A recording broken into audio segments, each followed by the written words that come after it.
So we are on time to start our 12th session of this AICT sponsored FDP.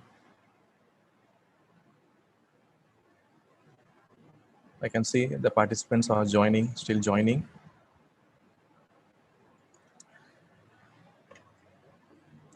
Actually, there was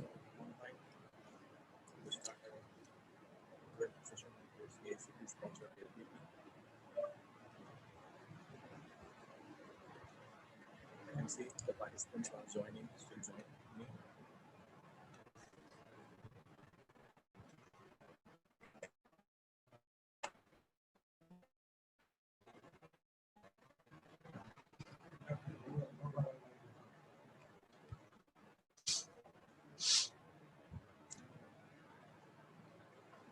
A very good afternoon to all the participants and speaker, Dr. Ashwin Kumar of today's FDP session. I feel honored to welcome the speaker, participants, and professors of various institutions for this 12th session of this AICT-sponsored FDP program on biomems and lab-on-chip technologies for point-of-care applications, organized by the Department of EC, C. Abdul Hakim College of Engineering and Technology. Once again, it's our privilege to have Dr. Ashwin Kumar with us, who have joined the session from SRM University of Science and Technology, Chennai, to deliver his research topic on nanotechnology meets lab-on-chip and interface in this 4th day, 12th session of this AICT-sponsored FDP.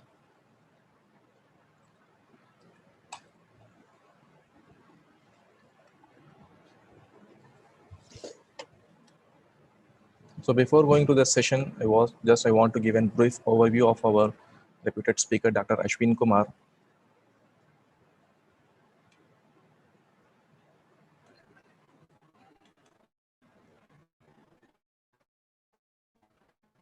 Of Biomedical Institute of Science and Technology. He holds his doctoral degree from IIT Madras in Biomedical Imaging and Biotechnology. He received a graduate research fellowship from IIT Madras during his research work. And he was awarded as Institute Pre-Doctoral Fellow to complete doctoral thesis within stipulated time at IIT Madras.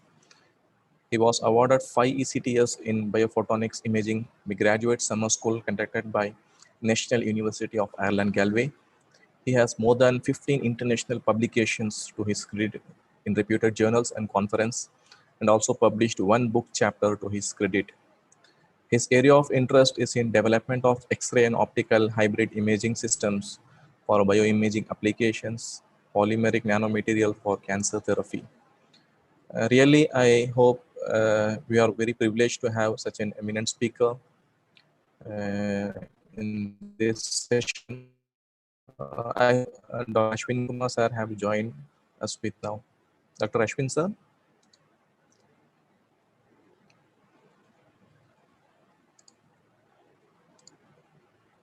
Yeah, now I request Dr. Ashwin sir to take over this session and deliver the research address to the participants. Okay. Thank you. Thank you to the event people and also to the college. So can I just share my PPT? Yeah, you can share your presentation. Yeah, yes.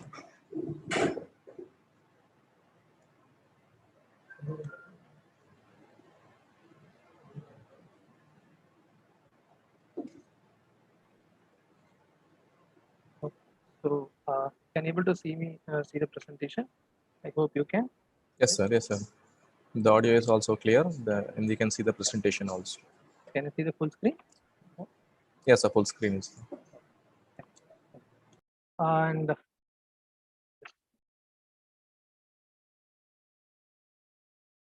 okay, I thank the Abdul Hakim College for giving me a nice opportunity to talk about the recent advances and to conduct the program first of all, because even I've also been there for last 2 to 3 days, wherein I could see a lot of people who have given different kinds of presentations. So when the convener emailed me and asked for an presentation, I thought how will exactly I can portray my research to this the 5-day FTP program. So then I thought, okay, so anyway, we have worked a certain number of, we are just starting and we have been working a little bit more on lab on chip devices, wherein that's another one type of area that we are focusing on. So let me go through. I thought I will give you the random, the advancements of nanotechnology, especially in lab on chip techniques. I mean, when I say this topic, nanotechnology means lab on chip, it is defined to say that how nanomaterials can be used to synthesize or to develop for certain applications, like say biomedical applications, wherein my research area exactly focuses on this, on lab on chip technique. Okay, so anyway, I'll just move on to the slides. So to start off with my group, we are Advanced Nanotherapeutic Research Group. So we are working on three different fields. One is developing a multifunctional nanomaterials, wherein just give me a second. I'll just stop my video so that it'll be easier.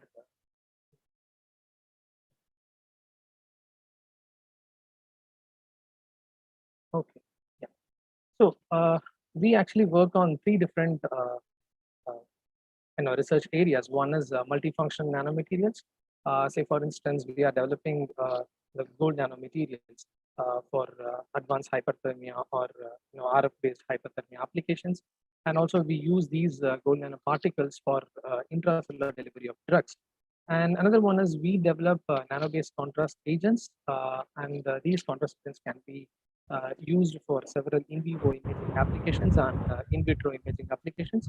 And finally, we also work on lab on chip devices, and we'll also show you some of our works that we have been doing it in our lab, and also what we'll be doing it in our, my where I did my PhD in IIT Madras. So you can have a broad way of understanding how nanomaterials can be synthesized using this lab on chip devices. Okay, so if you want, you can. We have different collaborators Dr. from Ashwin, IIT sir, Madras. sorry for the interrupt, sir. The voice is audible, sir, but it's not clear. There is some slight audio effect, echo effect is there.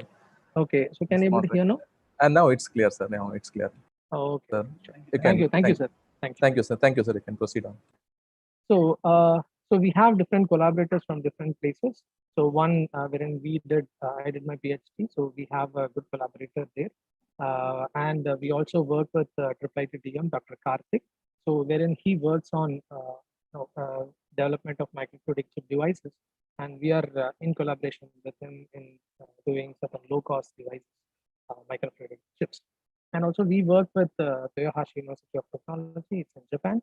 So we collaborate with them to to develop again a low cost lab on chip devices, and that helps for intracellular drug delivery applications. I mean, we are trying to work on a various fields of applications, specifically to the biomedical area, wherein the development of nanomaterials and the development of nanomaterials through different methods have evolved in understanding the theranostic applications for cancer, for imaging, for instance, atherosclerosis imaging, and basically we work on mostly on in vivo, that is preclinical. We say rats, the mice, and the other rodents.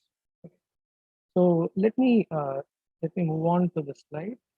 Okay, so the main outline of the talk is I've thought of having since this lab on chip conference. I mean, this FTP program has a varieties of people from different fields. So I thought I'll give you a brief introduction about nanotechnology and some lab on chip. I mean, I'm not going to explain a lot of fabrication techniques. I'll just give you an overview of different fabrication techniques and how these fabrication techniques can be used in developing a microfluidic devices, and also the important aspects of the physics that involves in developing these nanomaterials. I mean, what kind of the formulas are, I mean, what kind of physics, the fundamentals, the fluid dynamic equations that can used in lab on chip devices, especially to develop nanomaterials. I'm not going to focus on the core fluid dynamics as such, But we'll be also working on different kinds of these formulas which helps in making us better nanomaterial formulations.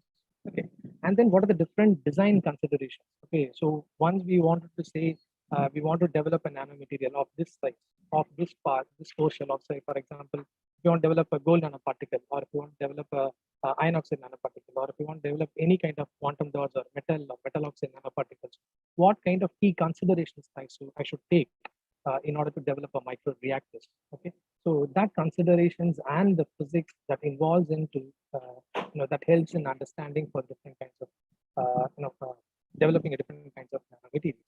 And then we'll also see the broad overview of different types of material nanoparticle synthesis, like say mostly I'm trying to take only bio application based like biocompatible nanomaterials, like say we have gold that is has been used for a pretty longer time, and it's also a widely a compatible nanomaterial. And then we'll also look at different types of iron oxide nanoparticles, how they are synthesized, and also I'll try to mix up with some of the composite type of nanomaterials that involves in understanding the different types of nanomaterials, or fabricating these nanomaterials using these lab on chip devices. Okay, and finally I'll give you some a biomedical application, and another one important a technology that's been recently developed. So I mean it's been there long time, but recently they have explored a lot of an application, that is an optical pickup unit. I'll tell you that in the last. So and also we'll see how well it can be used in I mean for people who are in from electronics background, so they can actually use this devices for like say if you want to do any kind of application, like say anyway, we'll see that in the detail at the end of the presentation. Okay, so then I'll conclude my talk. So this is what my outline of the talk. Okay. Yeah. So before starting off with to say explain about the synthesis materials and process of a little bit, I'll try to stop touching a lot of chemistry information, since because I could see a lot of PC background people. So I'll try to explain in some point of how these synthesis can happen in microfluidic channels. Okay, so if you have any questions in between, please feel free to stop me and you can ask me any questions that you want. Okay. Yes. So if you look at when I say fundamentals of nanotechnology, so we already know that the nanotechnology, the nanoparticles has high surface to volume ratio, but a lot of people have still confusion in understanding the surface to volume ratio. Say for example, for instance, if you could see, say a block of say a cube. Okay, so if you cut a cube into two different parts, like say you cut it in a horizontal and cut it in a vertical section, and what happens is you get the whole block into four pieces. Now what happens is slowly the surface area increases, right? So from one block, the surface area is totally increased to a range of say 192, right? So it is actually doubled. So what happens? But the volume is going to be same. The volume is not going to be changed, because see, if you look at here, you are taking a 64 cubic volume of a solid. The same 64 cubic volume is going to present. But what happens to the surface area? The surface area is slightly higher, so which is actually twice when you start breaking it into two sections. Okay, one is in the horizontal and the other one is in the vertical section. Okay, so if you start cutting down into from two, and then you cut it into several number of sections, then what happens is we get one simple cube, which is a nanoparticle in shape, or a nanoparticle size. So what happens to it? The total volume is same, but the surface area is going to be increased. So what is the need of this surface area with respect to the a cube which has 64 cubic volume? So this will eventually help in binding affinity to improve. I'm trying to talk in terms of biological applications and biomedical applications. So if you have any doubts, please stop me. So there is no issue at all. And so when I start increasing the surface area, I can start interacting with a lot of drugs that I can bind with these surface agents. right? I mean, the surface. So we have a whole cube which is divided into so many number of cubicles, and we can bind with the drugs, we can bind with antigens, we can bind with antibodies. And another important property is that the size is being reduced. It's like you can actually take these the whole cube into break into a small powder, and then you can deliver it into the specific tumor volume, right? And the tumor volume has a lot of potentials in order to bring it acquires a lot of small particles which can directly enter into the tumor region. So that helps in more easier for these particles to enter the cancer region. So that's the main pathway, or that's the main reason why people are trying to go from micron size particle to nano size particles. Okay.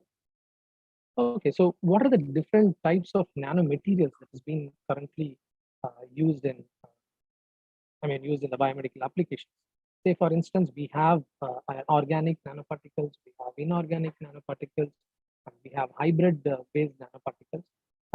Like there are several organic nanoparticles, like say liposomes and dendrimers, have been FDA approved drugs. I mean, say for instance, there is something called doxil. So doxil is nothing but doxorubicin, it's a drug.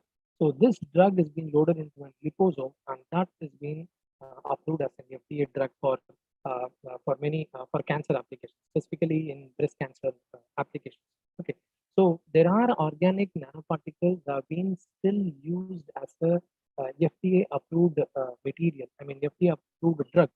Wherein the loading efficiency of these the anti-cancer agents into the liposome is higher, right? Because you could load a large amount of the drug. I mean, it can be a lipophilic drug, or it can be a hydrophilic drug, or it can be a hydrophobic drugs.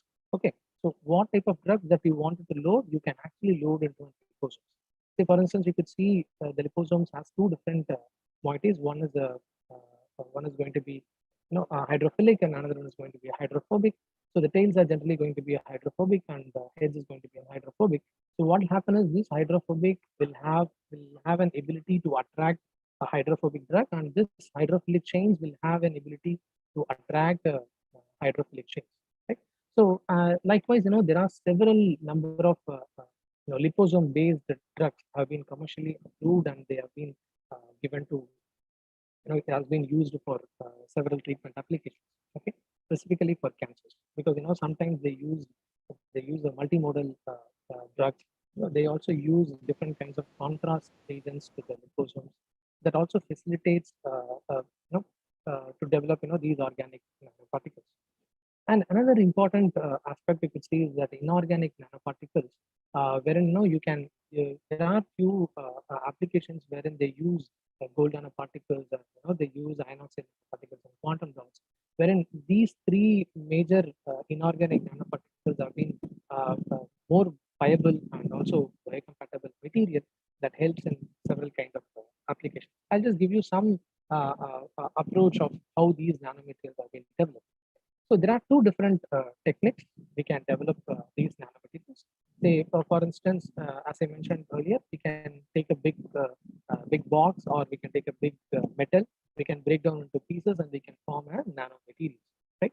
Either this process, or we can go in other process. Like say you try to take some kind of a chemicals. Okay, you dissolve it in something. Depends upon what kind of solubility it is, and then what you try to do is you add some kind of an external agent, so-called something that we called it as the reducing agent, or the surfactants that helps in converting these ions into an atoms, and atoms into clusters, and clusters into a nanoparticle. So eventually what happens is there is some kind of a growth that's happening from atom clusters to nanoparticles. So to reach a nanoparticle, there are two methods. One is a bottom-up approach, wherein you take an atoms, you convert that using reducing agents, and you make it into a cluster. And once it forms as a cluster, then you try to again grow it into a nanoparticle, which the desired shape that we want. Okay. So these are the two different major methods that helps in developing the nanomaterials and the nanoparticles. Okay. So we'll just try to understand different methods of synthesis techniques. Okay. So if you look at this, this is going to be a very, very broader perspective of a general mechanism of synthesis techniques that used to develop a nanotechnology or nanoparticles, right? So we can, with these three different techniques, we can develop a large amount of polymeric nanoparticles or inorganic nanoparticles, or it can develop organic nanoparticles, whatever. Like, so it depends on, the choice of nanomaterials again depends on what type of application you're going to use, right? Say for instance, if a person is from an electrochemical background, he'll try to develop nanomaterials that can actually absorb a lot of light, sunlight, that can help in some kind of an electrochemical process, like say solar plants, right? So there are some cases wherein the choice of material is also more important, and also the choice of nanoparticles is also important. Right? So the first thing is you can see a chemical synthesis method. So wherein, as I mentioned, you take a chemical reactions and you take a chemical precursors and you add it to some kind of solvents, and then you try to coat these nanomaterials with because the one important aspect is that we'll talk about later, is that it's not stable when you have everything in kind of a nano. These nanoparticles are not stable, so immediately it starts aggregating. Okay, so in order to avoid these kinds of an aggregation, the coating of these nanomaterials is very, very important. Okay.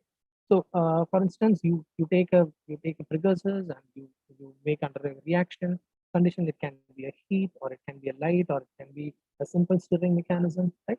And further, what we do is we try to, once we develop or once we attain a desired shape of a nanomaterials, then what we do is we start coating these nanoparticles, right? So these coating of nanoparticles can be, as I mentioned, it can be a lipids or it can be any kind of a surfactants. There are wide varieties of surfactants that can be used to stop the growth of these nanoparticles from one size to another size. Okay, so even I'll also show you how this size is going to be impact a lot in in terms of properties or in terms of applications, whatever it is, right? So we'll also see how important the size matters a lot. Okay, so that's where we always try to coat these nanoparticles into some kind of a surfactant. Right? And second one is the laser ablation, wherein, as I mentioned, it's a top-down approach. So you take a laser, or it can be any type of laser that exactly bombards the target. Okay, so this is going to be a metal, and you'll have a solvent. So wherein when a laser is exactly impinged on the metal surface, or it can be any target. So the target can be a composite material, or it can be a single metal, or it can be a combinations of metal. It can be anything, right? So once there is the laser that's going to ablate on the metal target, or it can be a composite target. What happens is it generates nanoparticles. Okay, so I've also worked in this laser ablation and chemical synthesis. I'll just give you one good example for chemical synthesis and one example for physical method. So why I'm trying to say all these is because once when you start understanding the basics of how these chemistry or the physical methods is working, then you can easily understand how it will work in a microfluidic channels. Okay, we'll also show you some of the good examples that people have been developed using nanomaterial synthesis. Right?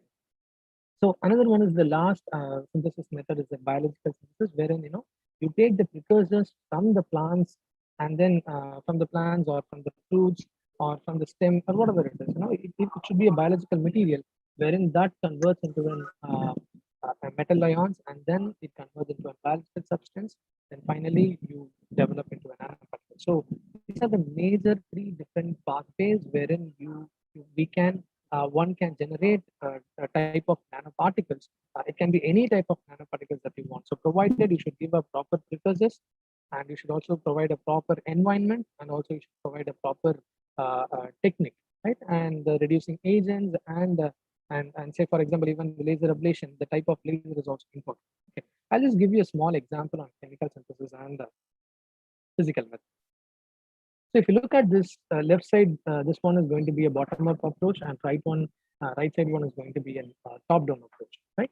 So what we have done, I'll just explain you why we have developed this in later, but I just want to give you some basics of how this nanoparticles have been synthesized. So here what we have done is we have taken a gold chloride solution with a specific concentration, and then we are adding this to a trisodium citrate. This is another compound. This acts as a both reducing agent as well as surfactant. So you remember, if I say a surfactant or a material that can be used as a reducing agent and surfactant. So here this particular chemical, which actually helps in making it to a formation of a reducing agent, and also it acts as a surfactant. Okay. So once what happens is, once when I have a specific volume of these gold chlorine solution and the sodium citrate, so wherein I mix up with this and giving it a heat temperature of say 85 degrees Celsius for a period of 20 minutes, then what happens is we started getting the gold nanoparticles. Okay, so what happens is the gold chloride eventually converts into the gold ions, and we dissolve it in the gold ions, and then it forms into a gold atoms, and then slowly the atoms will get aggregated to form a size of a particle. Okay, so in this method we have developed 20 nanometer, 35 nanometer, and 50 nanometer particle size, which I'll show you later. And the problem is, as I mentioned, that we can use sodium citrate as a surfactant, and also it can be used as a reducing agent. But still, I have added surfactant, which is the Queen 20, which is again a surfactant. Why I've added this particular surfactant is that it will not stay for a longer time, wherein the citrate compounds will start losing its own thing over a time. Okay, so in order to have a more stabilized way, so we are adding another surfactant, that is a Queen 20, to this nanomaterials, and we centrifuge it for at a specific RPM at a specific time, and we have used this for an hypothermia application, and also we use this for an X-ray CT application, which I'll tell you later. So similarly, the chloride is going to be the same. I mean, the precursor is going to be the same. Only thing is I've changed the reducing agent, wherein here the mechanism is totally going to be different. See, both are going to be gold nanoparticles, but here I could generate gold nanoparticles of size, say, of size with say 20 nanometers and 25 nanometers. But here I could generate a gold nanocluster which is around 1 to 2 nanometers. Okay, so both uses the same kind of the chloride. I mean the gold chloride solution, but ultimately, the the, the adding of reducing agent is going to be different for both these materials, right? But still both are going to be same material, same gold nanoparticles, but the size is going to be different. This is 20 nanometer, this is going to be a 2 nanometer, 2 to 5 nanometer. See, even the properties is going to be totally different, wherein you don't get any kind of fluorescence here, but you get a bright red fluorescence when you excite using a when you excite using a UV lamp. The UV lamp, which is around some say 365 nanometer, right? So the gold chloride is same, but when I use a different combinations of reducing agent, this enhances, or this stops. This actually acts as a surfactant, and it stops a specific size of gold, and then it makes into a bright red fluorescence when excited using a gold nanoclusters. Okay, here also I'm heating it. Here also I'm heating it. There is not much difference, but the size actually matters. So that's what I wanted to convey through this picture. So similarly, if you look at this, we have used this laser ablation technique, wherein we have added a graphite plate, and we have exposed these lasers using a lens, and we exposed these material, and we could see we started rotating this beaker because we don't have to put the laser only at one single point. Okay, so that is another important problem that we have faced. What happens is, when we start using it in a different technique, what happens is, the same, if the laser is going to hit on the same place, what happens is it starts making a bigger hole, bigger and bigger holes. So what we thought is, we thought we'll had a very simple rotary stage, and that rotary stage enabled us to provide a better or a different sizes of nanomaterials through this. So since we have a graphite plate and we have a laser that's going to exposed on it at a specific power and also a specific wavelength, right? So this wavelength will enable to hit the graphite, and it starts breaking the graphite surface, right? So when you start breaking the graphite surface, the solution which we have is a polyethylene glycol and water. And further, what we did is we have heat treated it to see whether we have achieved some kind of nanomaterials, and finally we got the graphene quantum dots, right? So I'll explain you more details about the future slides when I explain about some of the applications of using these graphene quantum dots uh, in later slides. Okay. So what are the major properties that involves in uh, you know uh, the use of nanoparticles? So what are the advantages, right? So without knowing the advantages of nanoparticles, simply generating a nanoparticle using a microfluidic devices is not going to be sound great. So for that, what we have to do is we have to understand the major important properties, or the 8 key points that helps you in making it to be more viable for biomedical applications, right? So this is, I'm speaking only in terms of biomedical applications, and the properties can be used for different varieties for various applications as well, but this is going to be a very common platform for understanding properties. So one is the surface functionality. I mean, when you make it into, as I said, we have a high surface to volume ratio. We can try to conjugate a better amino acids. We can conjugate a protein. I hope you could able to see this compounds. We can conjugate amino acids or lipids or antibodies or fluorescent compound, whatever. Like you can do, we can do n number of configurations, and we can do a large amount of interactions with these nanoparticles. Okay. Since because we have break down a larger box into a smaller particles, and these nanoparticles have been used for several binding agents, right? Can be binded to a several agents. And next one is, the another problem is that, the size distribution. We What we can do is we can actually tune different particle sizes with different thing. But if your synthesis is not that great, then what will happen is there will be a problem in defining your particle size. So we have to be very careful in synthesizing a nanomaterial. And the third one is, the particle shape. We can actually develop a different particle sizes and different particle shape uh, with respect to what type of material that you are using, or what type of reducing agent we want to use, or how we want to grow a nanoparticle. Okay, the growth mechanism is also important. Okay, it's not that once you prepare a particle is done. You can actually tune it, or you can modify the surfaces in order to bring into different kinds of shapes. We'll also see some of shapes that has been used in this this particle shapes, different particle shapes. And next one is the porosity and the surface area is another important role. And we can tune the particle sizes, and we can have a different compositions. The compositions here, it says that we can try to have a different 2 to 3 different compounds. We can have one single composition. We can have a hybrid nanoparticles, right? We can have a core shell nanoparticles, and we can make a different kinds of compositions that enables us to provide a multifunctional property. And also, we can have some kind of a surface crystallinity. And if you want to make an aggregations, I mean agglomerated particles, and if you want to make some crystalline particles or amorphous particles. And then these are some of the major uh, applications or some properties that uses in developing a nanotechnology. So what is the core mechanism that involves in nanoparticle synthesis? So first one is, this I'm talking about only the batch mechanism. We'll also see how this same nanoparticle synthesis will help in, for microfluidic environment. Okay. So the first processes, as I mentioned, we have nucleation, right? Say we have atomic precursors, and then slowly once we have a nucleation, the nucleation will happen by just adding a minimal amount of reducing agent, and then it starts growing to a specific size. And once it reaches a specific size, and then it stops, and then it forms a nanoparticle. So this stoppage of formation of nanoparticle has to be done based on the surfactant that we are going to give. Okay. So here the same mechanism has been replicated. This is we call it as a Namer theory, wherein you have a reaction time, you have an atomic concentration, wherein you start adding, you have a certain amount of nucleation.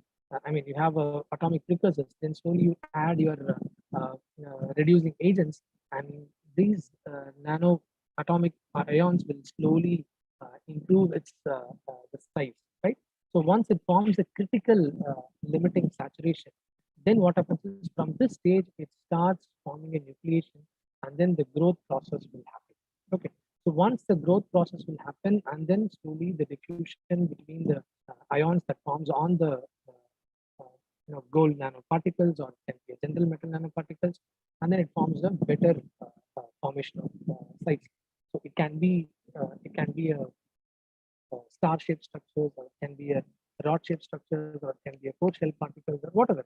So depending upon how well we are trying to tune in this the saturation area, and then slowly we try to diffuse it, and then we react it to make it into a the better growth, or the desired particle size that we want.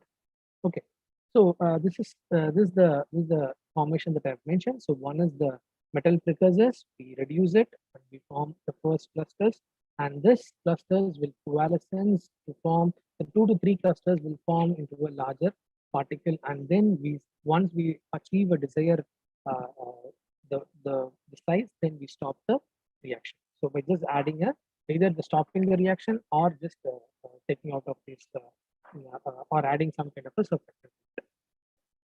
Okay. So, but we have understood some kind of nanoparticle synthesis, but we know there are large amount of equipments, and we need a hell amount of money to invest in these equipments to to buy. Say for example, you need a magnetic stirrer. Without a magnetic stirrer, developing a nanoparticle is not that easy. And once you develop a nanoparticle, you need a hydrothermal reactors. Now, these are some of the basic assisting equipments that helps you in generating a nanoparticle, and also it will also help us in removing the aggregation. Because what, as I mentioned, even though if we have some kind of a surfactant, these nanoparticles start aggregating to a specific area. Okay, so in order to remove that aggregation for a period of time, then what happens is they need a sonicator, they need a hydrothermal reactors, and they need a centrifuge and furnace. These are all very large, high-end equipments that requires, or I could say, this is a very, very basic equipment that you require in order to develop some kind of a nanomaterials synthesis. But whether can we do this? Can we make all these into a single chip? So that's what we would like to do understand. Okay. So can we can we make all these into fit into one lab? So here, if you look at this, is a nano composites company. So wherein you can see there are a lot of people who are working. So one person will synthesize, one person will filtrate, one person will heat it.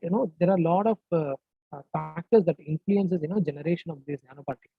But again, developing these nanoparticles in a bulk is actually very, very difficult, right? So that is the core problem that assistance that hindrances the usage of nanoparticles. Here, there are a lot of research that's been happening when uh, these nanocomposites material, these nanocomposites company have been come up with some nanoparticles, but then they are not able to generate a large, huge amount of nanoparticles. Okay, so that whether we can use all these equipments that can be fit into a single microfluidic chip, or we can add it into a single microfluidic reactors, whether that will enhance the application or enhance the production of nanomaterials, right? So that will just see. Okay. So we know there is a new paradigm of developing nanoparticles. So as I mentioned, you require a microfluidic chip.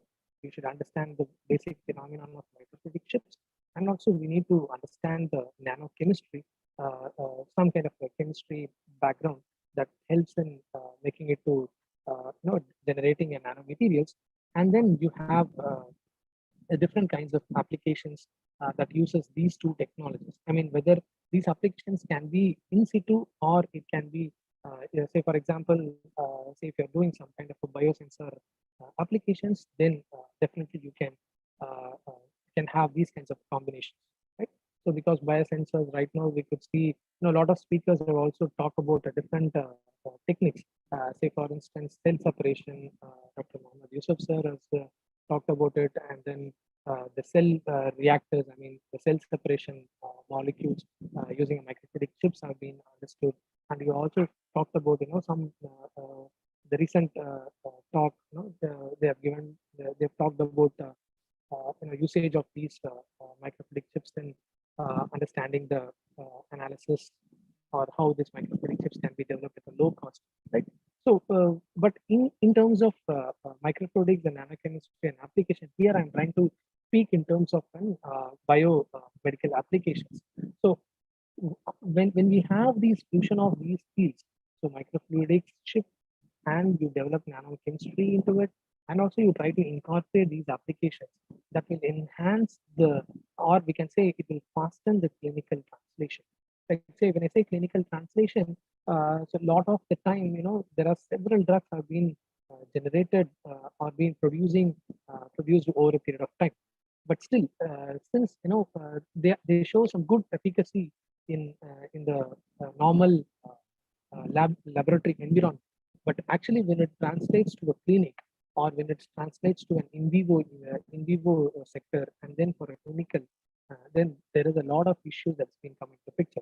Specifically in these four different areas, nano chemistry and microfluidics are more helpful in understanding this clinical translation. Say, for instance, if you look at the biodiagnostics, so as I mentioned, biodiagnostics, we can have the pregnancy kit, and even now there have been a lot of this rapid kits for the COVID diagnosis, right? So this biodiagnostics have been useful for several methods, or to detect simple, if you want to detect some toxic substances from your saliva, from your urine samples, and from feces, right?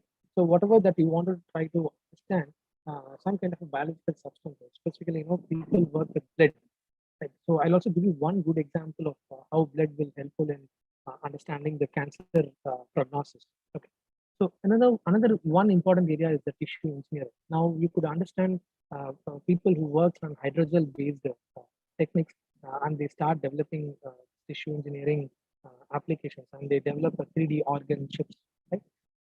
So these 3D organ chips and tissue engineering applications have been more evolved using this microfluidic chips, and also they involve a lot of chemistry to deliver nanochemistry or nano-based particles, which deliver, uh,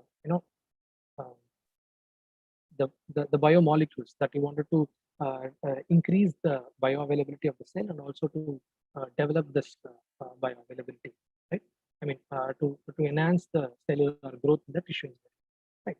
And then you have an advanced drug delivery applications where you can load a large amount of drugs, and then we have a very good bioimaging applications wherein you can develop nano-based contrast regions. I'll also show you one good example of this bioimaging application, where exactly we need a large amount of nanoparticles. Okay, but the major problem that enhances with the conventional batch reactor. The batch reactor is nothing but we talk about a beaker method. So we take a beaker and we add chemicals and we stir it, and we give up required conditions, and then we develop into a better nanoparticles. But then, what is the major problem that's going to lie in a batch reactor? So that's another important scenario to understood. So when you have this microfluidic technology, when I say it is going to fasten the clinical translation, which means that there is some kind of a problem that has been already associated uh, with the batch reactor. So we'll just have some discussion on it, then we'll go on to the dynamics of uh, thing. Okay, so before going on to the major disadvantages, the first person who has talked about is the Richard Feynman. He told that there is a plenty of room at the bottom. So that was given by the Richard Feynman. So he was called as the father of nanotechnology. And this guy, this John M. Kohler, has completely changed the vision of developing these nanomaterials in a let's say microfluidic device. Right? So this guy who was first to start developing nanomaterials through a segmented flow, or through a droplet flow, and through a continuous flow methods. Right? We'll see some of the details about this thing. So this guy who did the first thing to start off, he said segmented flow. This paper actually talks about segmented flow, but he has done a lot of work on different types of mechanisms and chips and design that can enable for a better synthesis of nanomaterials. He has done a very beautiful work, and if you have some time, you can just go and search his articles. Right. So this guy has completely reframed the Richard Feynman's thoughts, and he said that it's not only the batch reactor can do. We can do a lot of synthesis that can happen in just in a micro droplets or a micro scale techniques. Right?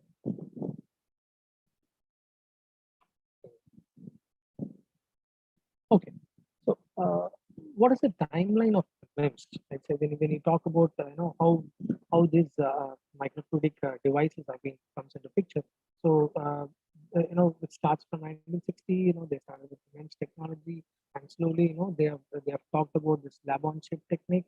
And then see, this slide is only based on the microfluidics that helps in nanomaterials, the recent advancements. I mean, the total timeline from 60 to till today, right? So here they could generate some kind of a droplet-based microfluidics, and then they could generate a organ on chip, and then you could generate a paper-based microfluidics. These are a lot of terms that has been already been dealt with different speakers who have done with this faculty developed program.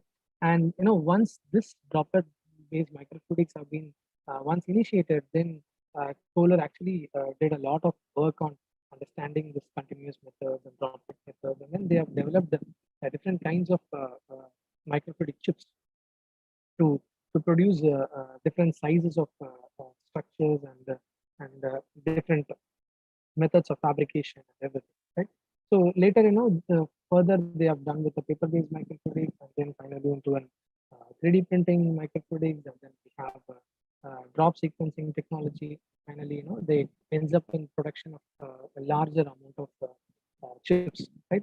So one good advantage of having having this is that we can actually do a large amount of we can have an enhanced amount of production of nanomaterials when compared to batch reactors. So we'll also see some of the differences between the particles. I mean, the particles that have been generated through uh, uh, batch reactor and also through microfluidic applications. So here is the difference. So if I say batch by batch, so left side you can see batch by batch synthesis, or you can say it's a batch reactor. On the right side you can see a lab on chip technique. Right. We also seen a lot of speakers who spoke about different types of lab on chip that enables for better mixing and cell isolation and cell mixing. Right. So, but here what we are trying to do is that it's a simple method in terms of nanotechnology. We are just going to talk only about how it can be synthesized using nanotechnology. So first thing is the main difference is this has to be done only by a batch by batch. So suppose if you take a beaker and you add some chemicals and then you develop these nanoparticles, right? So that is one batch. So what happens is when you start preparing it in different batches, obviously there will be some kind of change that's going to happen. So it can be you cannot get an uniform size of particles. So that's another important factor, right? So if a company wants to generate a particle with the desired shape and structure, so then they cannot rely on this batch by batch synthesis, right? So they should have a very larger synthesis. I mean, they want to generate in milligram scale synthesis. So that helps in providing a better, that helps us in better applications for them. Right. So if we have a different batches and different properties, then again it's going to be a big problem. So that it's actually overcome by the continuous synthesis. So since we have microfluidic devices wherein you can have these uh, precursor materials, and you have your the reducing agents, and we have your surfactants and whatever chemicals that you wanted to give in between the chemical synthesis, everything can be possible using a lab on chip technique. And then if you look at this, the reproducibility is going to be completely different, right? So as I mentioned, when you do by batch process, obviously there is going to be a changes in the reproducibility of your nanoparticles. It's not going to be same. For example, if you want to load a drug into a polymeric nanoparticle, so if I did a batch of chemistry, though the environments are going to be same, but then there will be a problem in either in your reactions, or it can be some simple weighing mechanisms. Everything can vary by batch, right? So wherein the reproducibility is again is going to be an issue. And the last one is when you say the wastage of precursors. If I want to develop a gold nanoparticle, I need to use a large amount of gold chloride solutions into the beaker, and I cannot say all the gold chloride has been converted to a gold nanoparticle. So till now, they have shown only that at least some 60 to 65 percentage of gold of total gold chloride precursor have been converted to a gold nanoparticle. It's not more than 65 percentage. So understand. So if you're going to waste some 45 percentage of precursors in a one single chemical reaction, then obviously it's going to be a huge problem. So if you think on a lab on scale, if you think on a lab-based system, that's fine. Yeah, this 45% is not going to be a big issue. But when you start understanding it and producing these nanomaterials in bulk state, then there will be an issue in understanding, or there'll be issue in wastage of these precursors. Okay, so yeah, it'll be in crores of money, right? When you wastage of 45% of one batch. So understand, if you're going to develop 1 gram, right? So in that case, you have to give 1.5 grams to or 1.3 grams to generate a 1 gram of full nanoparticle. So that's totally it doesn't make sense, right? So that's another important aspect that has to be understood in batch reaction.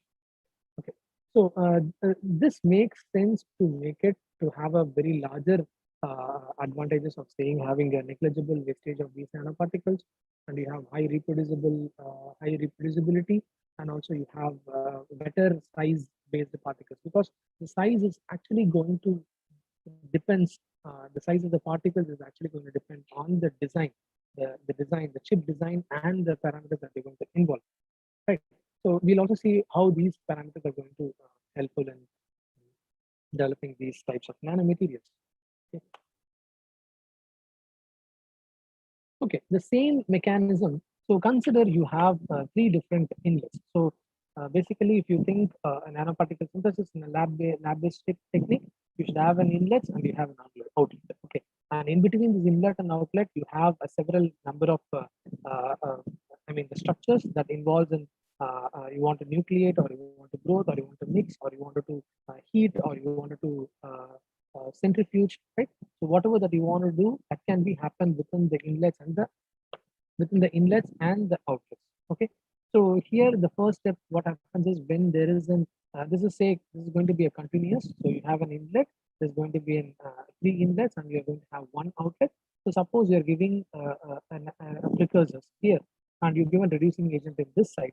What happens is once there is an interaction between these two chemicals, this side and this side, then what happens is slowly there is a nucleation that forms between this interaction state, that is between your from a precursor, the metal precursor, or it can be a metal oxide precursor, or any precursor, and the reducing agent.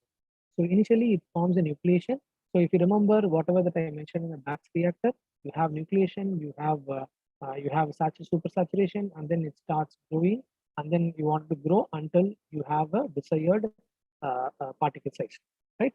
And so similarly, you have these into picture, and you have a nucleation side, and you have a growth by aggregation, and then you slowly improve your aggregations into a larger particle, and finally you get a desired particle for which you are obtaining for a certain application, right?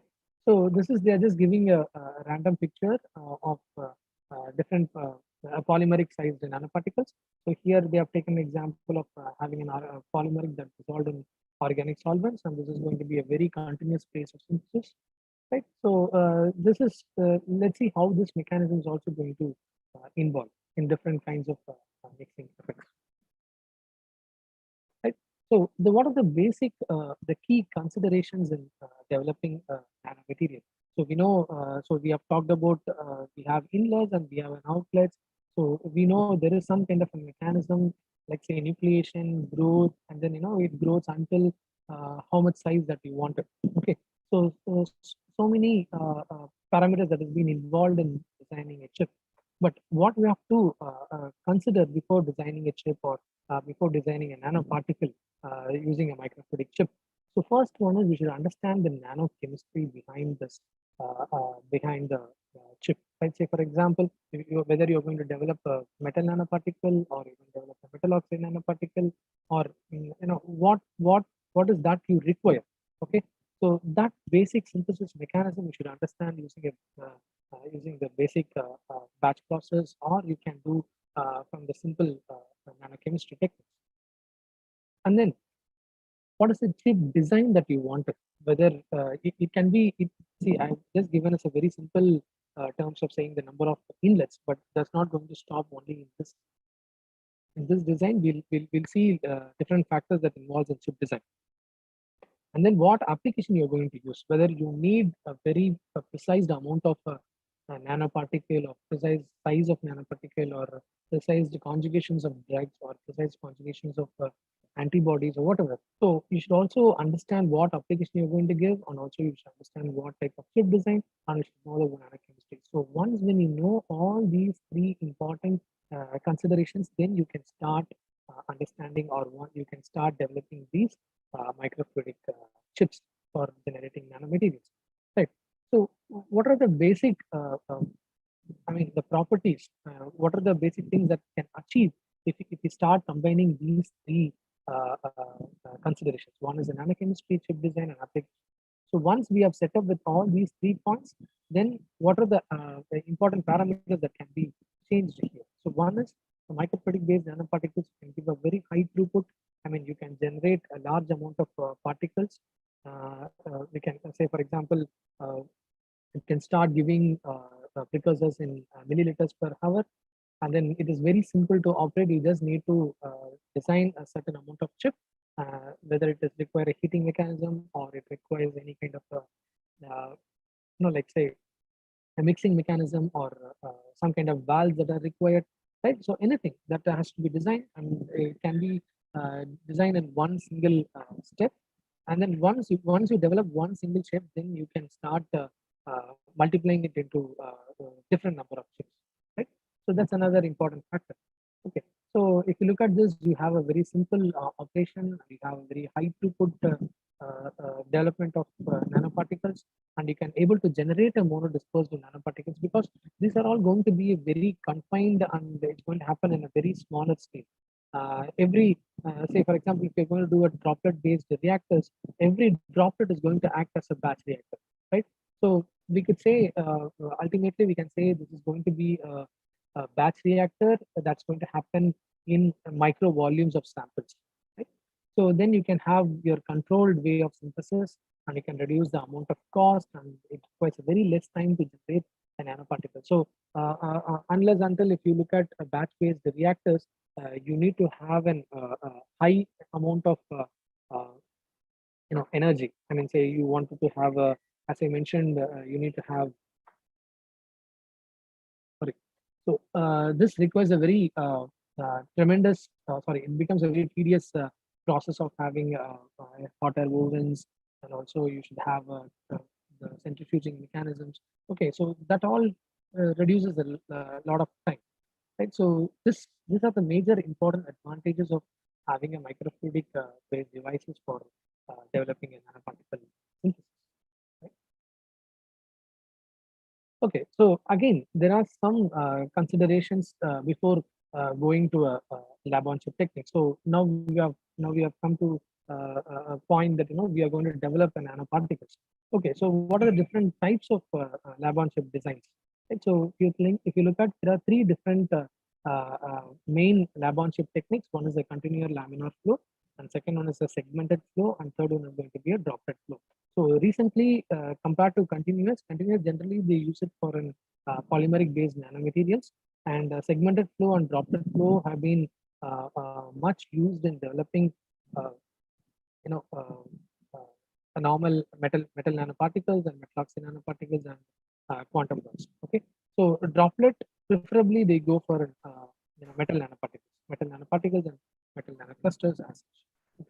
So if you look at this, these are some of the basic configurations wherein we can have this continuous laminar flow microreactors say you have reagent one and you have reagent two, and what happens is you can start giving it in two different mechanisms. So if you look at this, is going to be simple mixing modules.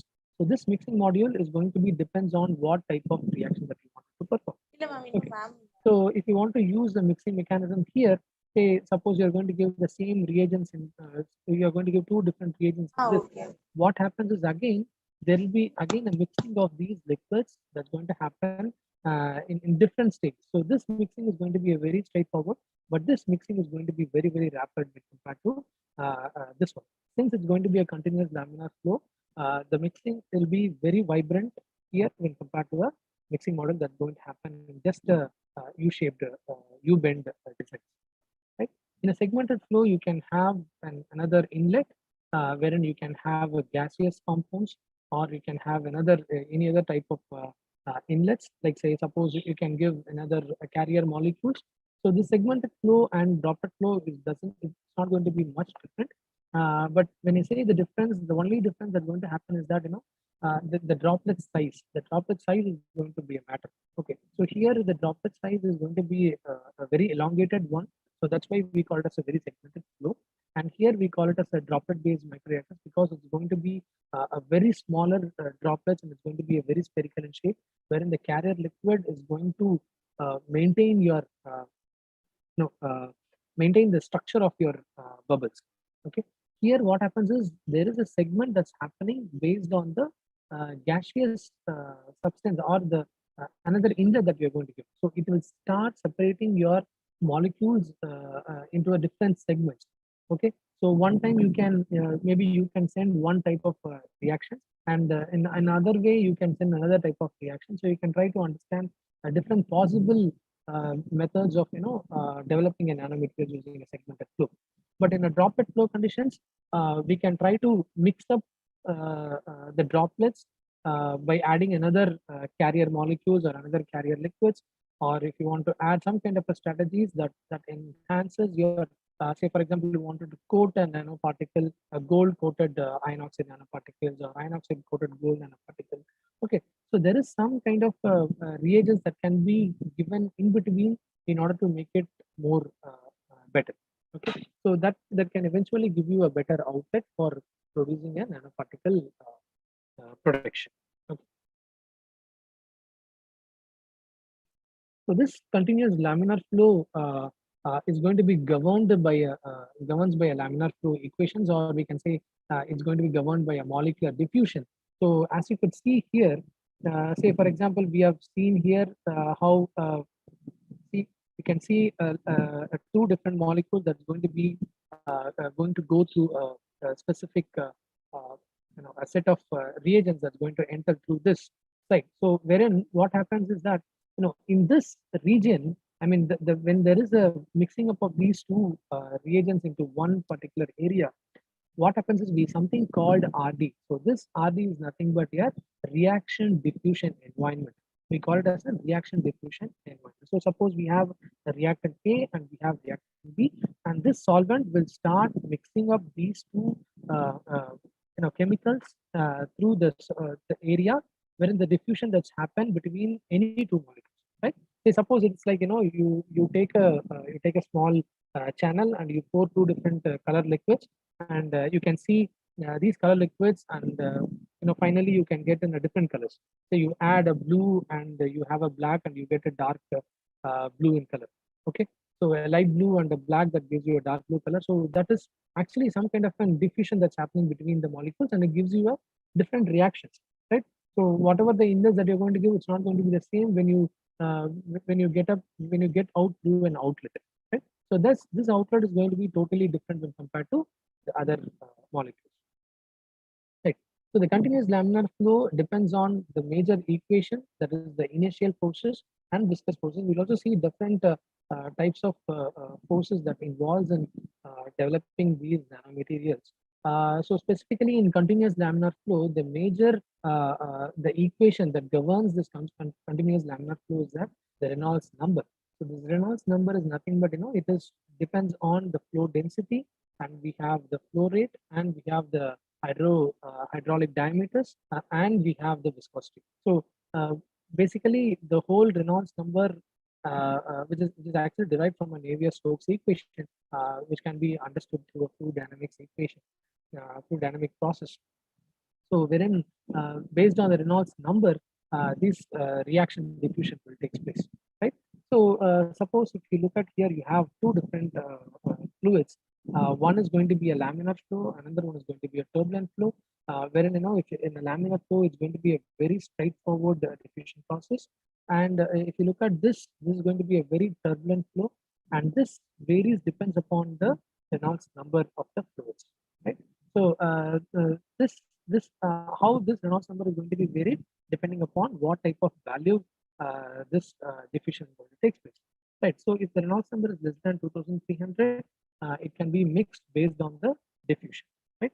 If the Reynolds number is going to be more than 4000, then the mix up is going to happen in all three different directions without any correlation of the flow direction, right?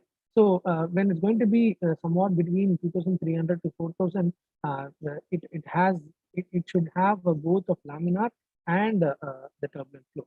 So the Reynolds number is going to play a major role in mixing up of these molecules, the precursor molecules into a better, or to form a desired nanoparticle that we want. Okay, the segmented flow is going to be the same again as I mentioned. So we have a larger gaps that's going to flow between. It can be a gaseous molecule, or it can be a solvent, or whatever it is, right? So we can do a multiple reactions that can happen within this, and here the mixing is going to happen based on the chaotic mix, right? So you have a reaction A and you have reaction B, and and you have a solvent. So these generally happens in terms of sub-milliseconds, and this chaotic advection and mixing can be programmed depends on the syringe pump that you're going to give, what flow rate that you're going to give. Okay, so these are some of the droplet mechanisms in microreactors, wherein you have an external force and you have without an external force. So these droplet methods, if you look at here, you have an aqueous flow and you have an oil. So what I do is I give an oil at a specific flow rate, and then I give another aqueous liquid in the same droplet channel. What will happen is this droplet, this viscous field, the inertial forces and the viscous forces and the capillary forces will tend to break these aqueous flow, and then it forms into a droplet. So this is what happens. So we can actually replicate the same mechanism in terms of the dynamics. That is, the width of the diameter and then the flow rate that involves in that's going to pass through the channel, right? And then the continuous phase and the dispersed phase is going to be different, right? So this all governed by these external forces and without external forces as well, right? So some of these droplet mechanism can be, highly parallelized experiments can be done. I mean, you can have multiple number of channels which can eventually give you a better droplets, and those droplets can give you a precise way of production of nanomaterials. And some of the external factors that involves in generating this droplet based microfluidics is that, if you wanted to if you start generating a droplet based mechanisms, what will happen is if you want to mix any two droplets, you need some kind of an external forces to mix up these two droplets, right? So in order to do that, they use some kind of an external forces. So this droplet generation is going to happen just without an external force, by only through the capillary forces, the viscous force, and the initial force that is going to happen between the channels. But here, without an external forces, we can actually try to bind to, or we can try to mix the two droplets in one in a microfluidic channel. Right? And this is going to be a very simple technique, and the straightforward technique can be used for better synthesis of nanomaterials. So in order to have a droplet formation, there are three different factors that affects the formation of droplets. One is the capillary number. So I'll explain you what is the capillary number is. So the one is the capillary number, that is the droplet diameter that decreases as the capillary value is increased. Right? The capillary number is nothing but how well the microchannel width is present. Right? And then the material property. Another important property is that the material. whether you're going to use a PDMS or whether you're going to use a PMMA material, what material the factor affects your droplet generation. Say suppose PMMA you can able to generate a better droplets, and even PDMS can able to generate a better droplets. But there are few materials wherein you cannot use, which is not, we call it as a wettability. So wettability is not that great, and the, then the droplets become more unstable, right? So it is very important to have a non-wetting walls wherein the droplets can be stable. Right? And another parameter that involves is that the ratio of the flow rates and the viscosities. So these are the three different factors that affects the droplet formation. And if you look at different methods or breakup modes, then these droplets can be cut in a T junction or a Y junction. One thing is, it can be squeezed, it can be squeezed, or it can be dripped, or it can be jetted. Okay, so either of these three mechanisms can happen, and depending upon it, if you take the cross section of these images, you can see what is the size of these particles. I mean, sorry, what is the size of these droplets? Because each droplet is going to have some kind of your chemical reactions that will help you in the formation of these nanomaterials. Right? So the major microfluidic droplet generation, we have different kinds of geometries that facilitates in providing a like for generating a nanomaterials. Say for instance, the first one, if you look at, is that the cross flow junction. So the cross flow is nothing but you can have a varieties of geometries like this. So you can have a T junction, you have a Y junction, and you have the head-on junction. So it depends upon what type of chemistry mechanism. So that's what I mentioned prior, saying that if you fix up your nanoparticle synthesis mechanism, then you can start designing your microfluidic chip. Okay. And second one is the co-flow mechanism, wherein you have this the flow rate, you have the channel width of one in the center, and you have another channel width that's going to be on the either side, which actually breaks down your QD to form a bigger droplets, right? And then next one is the flow focusing one, wherein you focus your the channel, the center channel, and then it converts uh, this flow focusing will break your droplets into a specific dimension of the size, right? So in that case, we can have varieties of flow focusing, wherein you can generate nanoparticles in different shapes. Wherein this one structure, if you look, you have what they have done is they have given precursor A this side, and they have given, say for example, this is going to be an reaction compounds, and this is going to be an non-reactive compounds. I mean, say it's going to be, say, oil. Okay, say this is going to be oil, and this is going to be a water. So if I start working on a specific flow rates, that will eventually break down your nanoparticle into a simple or very straight, sorry, better spherical size structures. So if I change the flow rate of this oil, so what happens is the size of the droplets can also vary, right? So if you can tune the droplet size, you can also tune the reaction parameters by adding a better flow focus tubes. And you also have the self step emulsification technique, wherein you have this continuous flow, and you have this distance flow, right? What you can do is you can actually cut these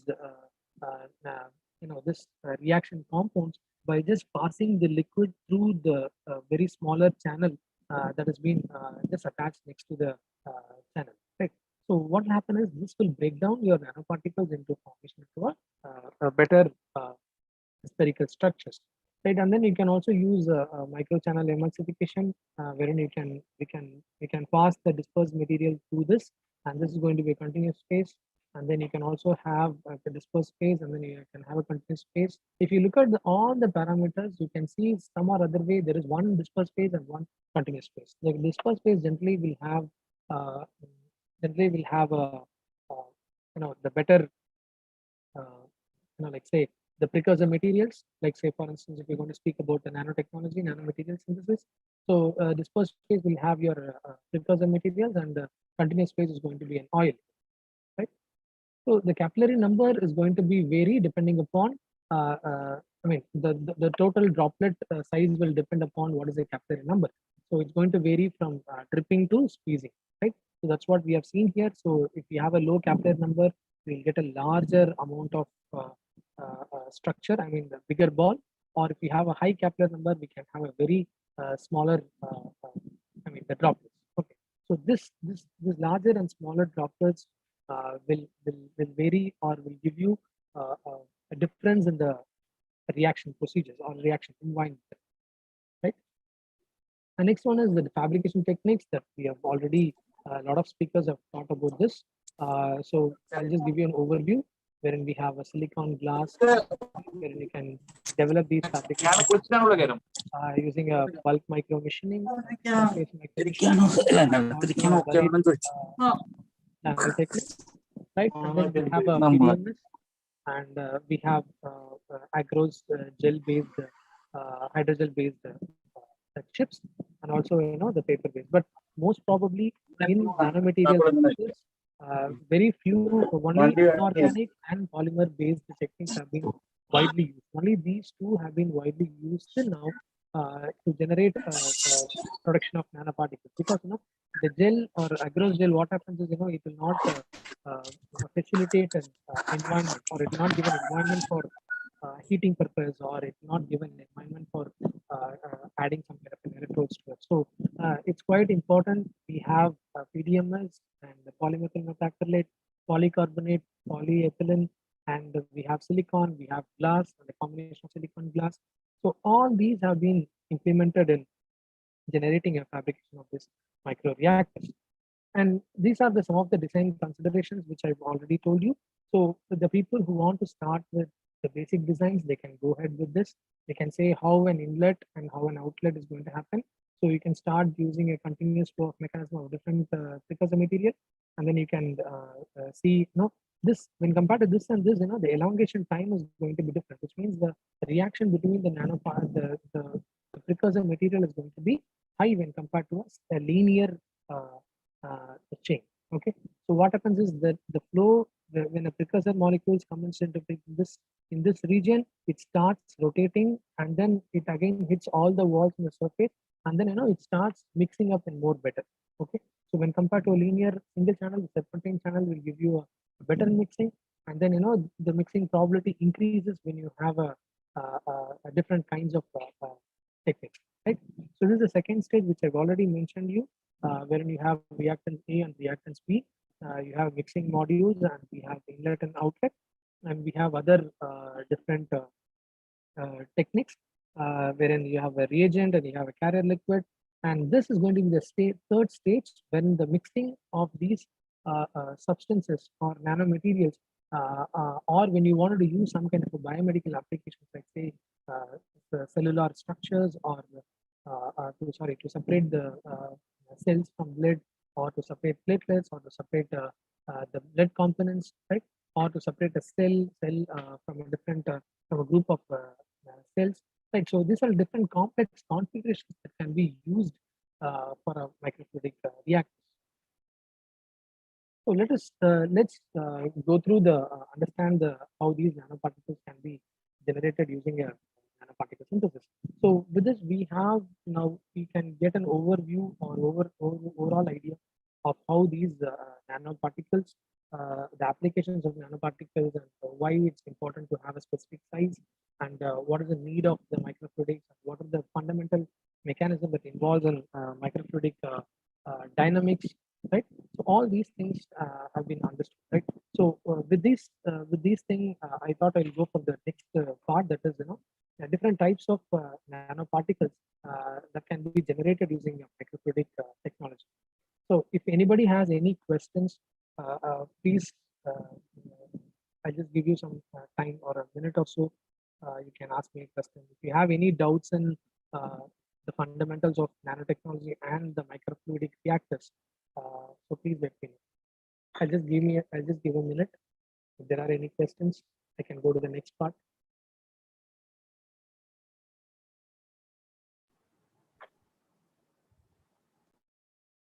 If anybody has any questions,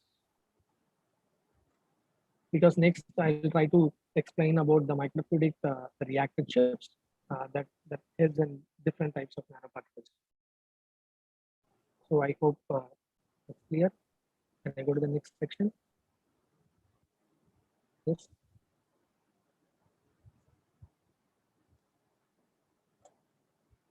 Any queries? Any queries from participants?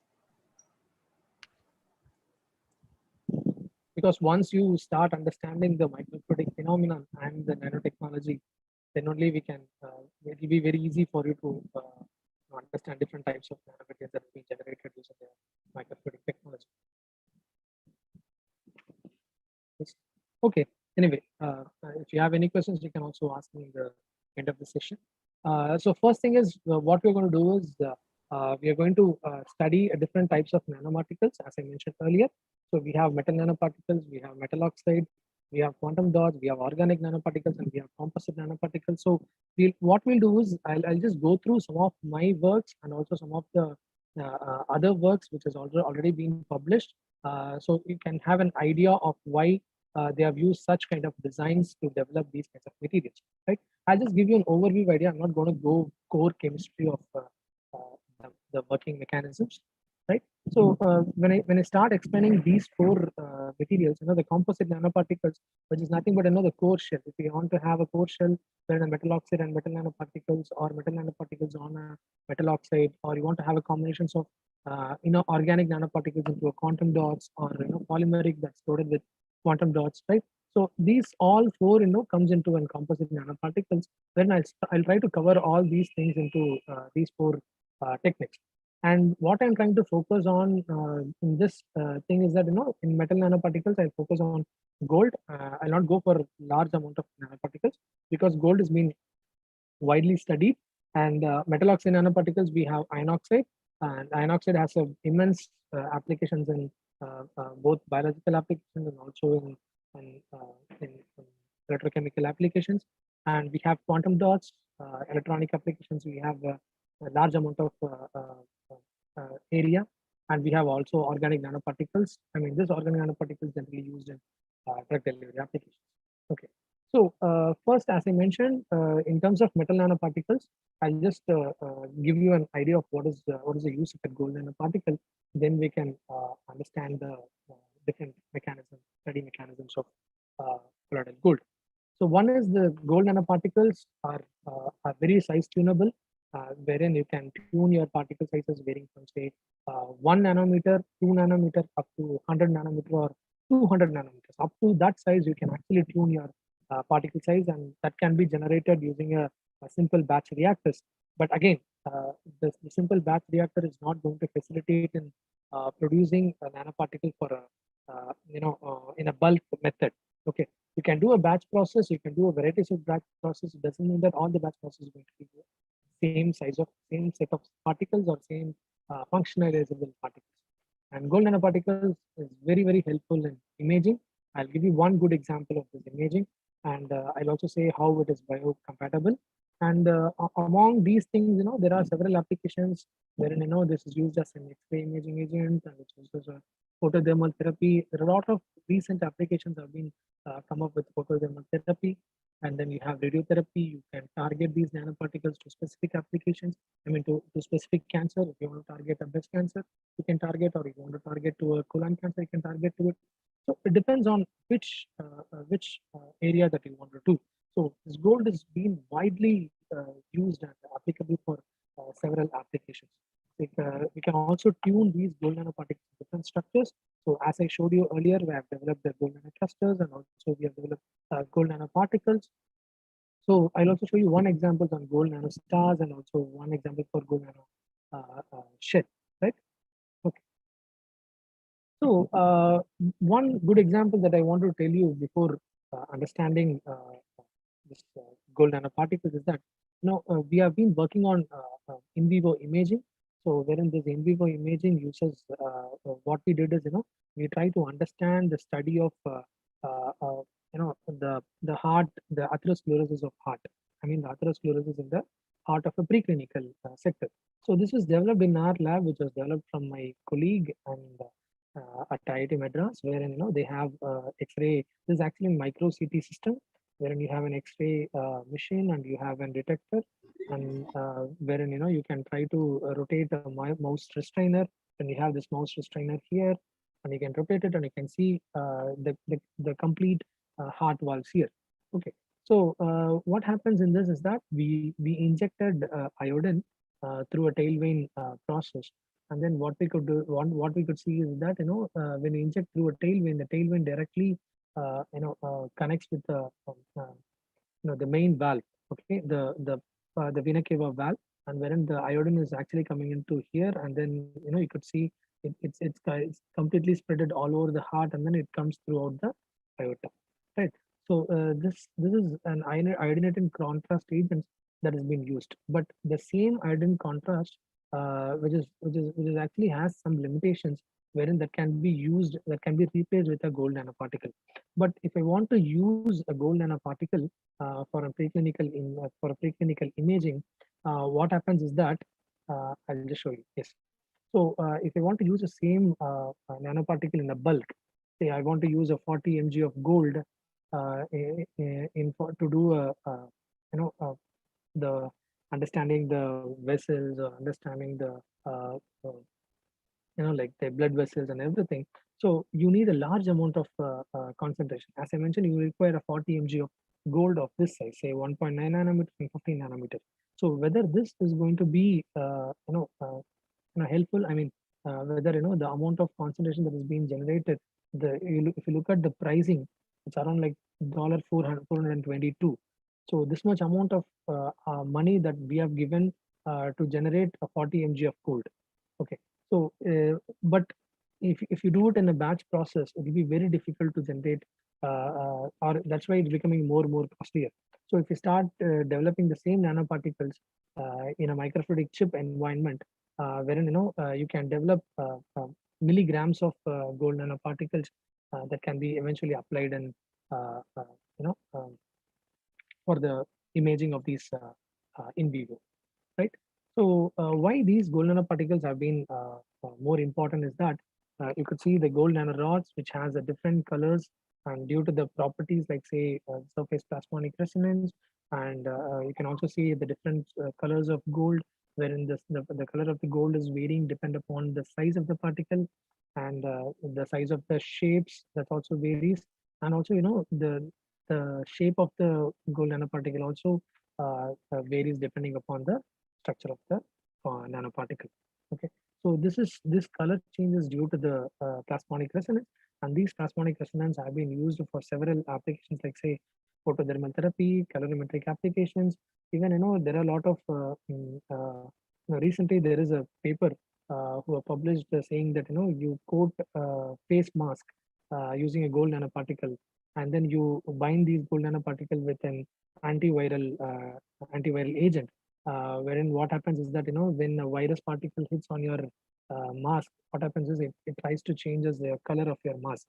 Okay, so then there are several intrinsic application that helps in gold nanoparticle for generating different kinds of applications, right? So does the microfluidics overcome the production cost of these gold nanoparticles? So let's try to understand. Okay, so this is what I mentioned. We have done a small experiment, and we have studied the hypothermia applications. So but then the major problem that we have faced is that we could not generate a larger amount of particles which cannot be used to inject in an in vivo to understand how it works. Okay, so that's the only problem. We could limit the work only with like in vitro phantom studies. So we have done some kind of a phantom studies wherein we have used a 27 megahertz of frequency. We developed a phantom model, muscle mimicking phantom model, and we have a water bolus, and then we have this temperature sensors. This is going to be a fiber optic sensors, and these sensors will help you in understanding the clear variations in the heating rate. So if you look at the heating rate of gold nanoparticles and gold nanoclusters, wherein we try to check the two different sizes, because the complete mechanism of interaction of this gold nanoparticles with R is going to be different. So that's the reason we could take at 200 watts in the same 27 megahertz, and also we have taken 400 watts and 27 megahertz, right? So these are the two different heating rates we could see, and then comparatively, the problem is that it does not show any kind of differences when compared to the control substance. I mean, here I could say what we have done is we have taken a PBS solution and we have dispersed the gold nanoparticles into PBS and dispersed gold nanoclusters in PBS and see how well this actually interact with the RF. Because there have been plenty of papers they have said that gold nanoparticles and gold nanoclusters provide a very high hyperthermia effects when compared to the control solution. But then what we have studied is that it does not show even a single. I mean, it does not show much of heating rate variations when compared to a PBS and the gold nanoparticles. So thus we could able to conclude a study saying that gold nanoparticles is not going to interact with uh, RF-based hyperthermia, right? So, and also we said that it's not going to work on hyperthermia applications, and we are still working on different kinds of materials, wherein we could see whether all these nanomaterials have been useful for you know uh, hyperthermia applications, right? And now coming into picture of the colloidal gold using the microfluidic rates. So you have reactions A and you have reactant B, and you have a simple serpentine technique wherein it's just to have to improve the mechanism, and the flow through this, it directs through this channel, and then it comes out through the outlet, and we could see what is the suspension that we have. Okay, and we can try to characterize these nanoparticles. And also there is one more technique wherein they use winding channels, and wherein you hear a simple different technique is that they have given a gold seed. Gold seeds is nothing but it's a 1 nanometer gold nanoparticle wherein they inject into this microfluidic channels through this winding channels, and this ascorbic acid is going to act as a reducing agent, and then you inject all these three things, and once it mixes up for some time, so this is what we call as a residence time, right?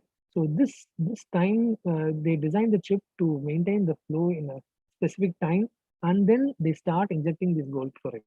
Okay, so what happens is when the gold seed and ascorbic acid mix up with this, and gold chloride, chloroauric acid is going to add to this agent, then what happens is ultimately it starts improving the size of the particle, because now you have addition of chloroauric acid with an ascorbic as a reducing agent will convert into an gold AU0, and then it converts into an, it starts binding onto the surface of gold phase, and finally you will try to get a gold nanoparticles. So similarly, you can have another different kind of a serpentine structures. So this serpentine structure, it's like they have mimicked using different kinds of micro mixing methods. So here also they used gold chloride, but then the reducing agent is different. Here they have used an ascorbic acid. It's another reducing agent. So it depends on what kind of reducing agent is also plays an important role. So first thing here is you need a reaction time to interact with gold seeds and ascorbic acid. But here they don't require much interaction because sodium borohydride is going to be a very fast reducing agent compared to ascorbic acids. So they have what they did is they mix up all these elements into a single channel, and then it is again a continuous flow of mechanism. And then through this, if you look at they have given a 3 mm of shapes, and we have 3 mm of shape, and we have 400 microns of width. Right. So this structure helps them to bring it to a certain point wherein you can make up gold colloidal substances. So they have also done it as a different methods. So they have seen a different experiment numbers. So up to 10 experiments, they could say they could able to achieve almost a linear ranges of say 520 nanometer of lambda maximum. So there is a slight variations, but still, but not like as difference in the the batch reactors one. Okay, so this is our work, which has been published in IEEE, wherein this metal nanoparticle synthesis, wherein we used ascorbic acid, we used a growth solution here, and we had a seed solution here.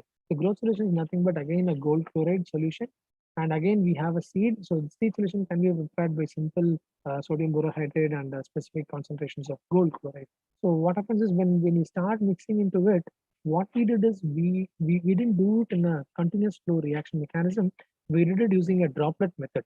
So what happens when I start flowing my silicon oil through this T channel? So what happens is there is a breakage of these three compounds that forms a simple a spherical droplet. So this droplet will have combinations of feed solution, the growth solution, and the ascorbic acid, and then it is constrained to a specific droplet size, and the nanoparticles will tend to form uniform structures. So if you look at this, the varying the concentrations of this ascorbic acid in growth solution and stage solution, and the flow rate is again an important role here. So what we did is we have designed a chip so we could make a T junction in order to make a droplet, and then we started slowly mixing up this ascorbic acid to the growth solution and stage solution, and then we reside it for some time. Then we make it into a very rapid mixing of these three precursors material, and finally we give another residing time in order to make it into a different kinds of structures, right?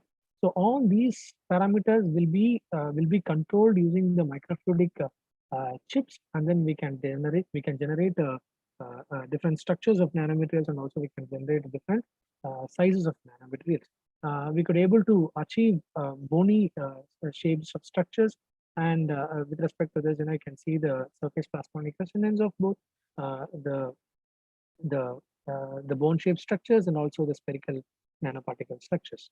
Okay, so where we have used these nanoparticles is that we have used these particles for to porate the cells. I mean, we have used these nanoparticles for cellular poration, wherein you break up these cells, you porate a cells, you open up a cell for some time, and then you deliver the drugs inside the cell, using the surface plasmonic resonance. So wherein this plasmon will vibrate when you excite a laser at this specific plasmon resonance. Say, for example, if I load these nanoparticles into a cellular environment, so this nanoparticle will go and bind on the cell surface.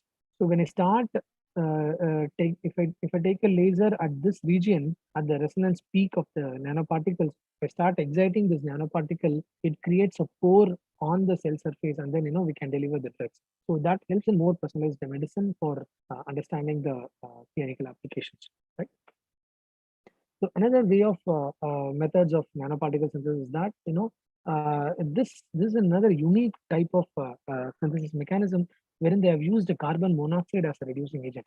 So this is again an interesting technique when you could see the carbon monoxide is being delivered to a through just parallel to the channel wherein you are giving all these precursor material into it, right?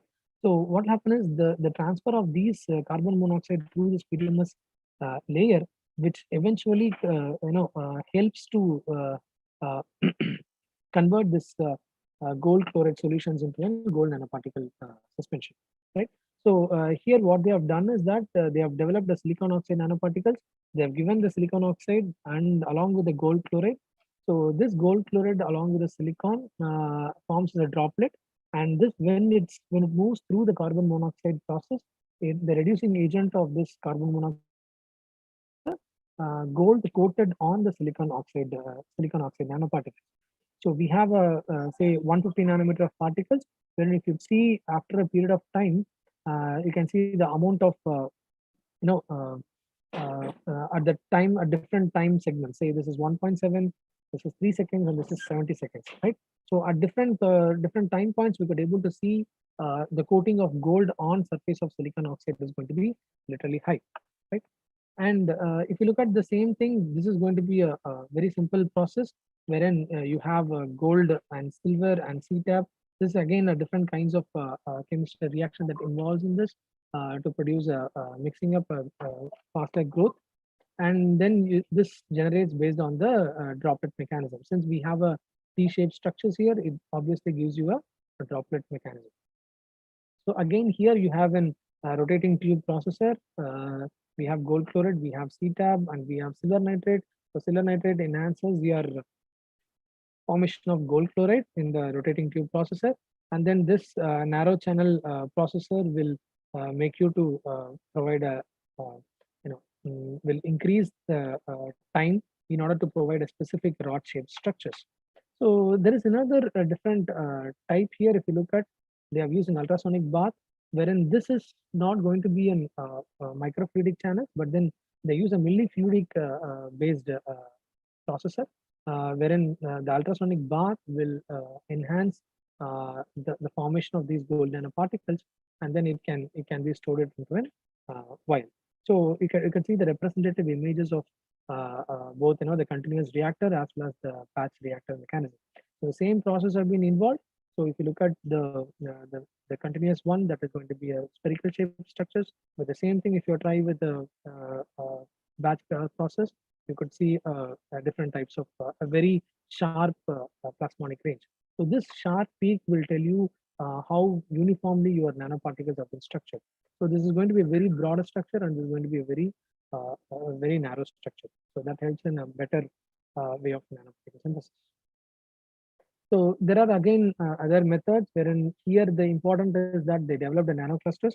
So the nanoclusters with size of say 1 to 2 nanometers in size, and they could able to generate in both uh, the batch reactors, and also they have used it in developing the same thing in hydrochloric acid and polyvinyl pyrrolidine. So this is done with a lamination and a compression. If you look at here, uh, the samples have been passed through these microfluidic channels, but later what happens is there is a compression that's going to happen here.